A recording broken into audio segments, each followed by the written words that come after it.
Aloha, ma gang de malades! Écoutez bien, parce qu'aujourd'hui, je vous parle d'alimentation. Pourquoi, vous allez me dire? Parce que l'alimentation, ça a un impact énorme sur notre morale. C'est pas des jokes, là, quand vous entendez que la dépression, ça fait mal partout. Ça vient même fucker ton appétit. Pour certains, ce qui va se passer, c'est qu'ils vont commencer à manger leurs émotions et à nourrir leur angoisse de cochonneries. Chips, chocolat, etc. Miam, vous allez me dire? Oui. Parce que quand tu cherches du réconfort dans la nourriture, c'est rarement dans la section fruits et légumes que tu te garoches. Fait que là, évidemment, t'engraisses. Puis on s'entend-tu que prendre 20 livres, ça n'a jamais remonté le moral de personne. Fait qu'en plus de plus être bien dans ta tête, t'es plus bien dans ta peau. Fait que là, t'es pas là, t'es pas bien. T'es pas bas, t'es pas là. T'es pas là, hein? Pour d'autres personnes comme moi, ce qui va se passer, c'est qu'il va y avoir une boule qui va se former.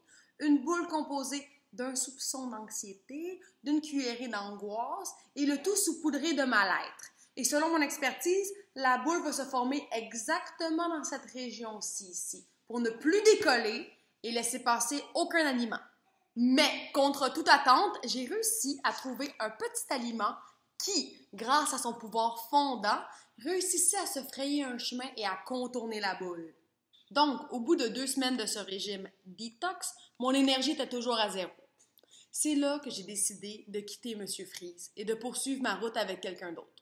C'est ça qui m'a permis de rencontrer Joël. Coucou Joël! Mais là, ma gang de cheap, je vous entends dire qu'en 2017, pas besoin d'un livre pour trouver des recettes, il y en a plein sur Internet pour gratos. Mais là n'est pas la question avec Joël. Jojo, tu l'achètes pour l'inspiration d'un lifestyle. Parce que c'est pas les recettes de Joël que je veux recréer. C'est les petits moments de bonheur qui émanent de chacune des photos de ce petit bijou de la littérature. Je te ferai découvrir un monde merveilleux, splendide. Bon, maintenant que tu as atteint ce niveau extrême de bonheur, tu es prêt à attaquer une recette qui va t'aider à maintenir ce niveau, mais dans ton quotidien. Fait que j'ai décidé d'être à la mode et de me faire un smoothie. Vite fait, bien fait. Donc, j'ai fait le tour des blogs santé bien-être et j'ai réuni les 5 ingrédients qui revenaient le plus souvent pour contrer la dépression. Si tu veux vraiment être dans la game, tu te verses ça dans un pot maçon. Et puis là, tu as ton jus vert qui te fait sentir plus que trendy. Un petit goût de santé et bien-être. Oh. En veux-tu?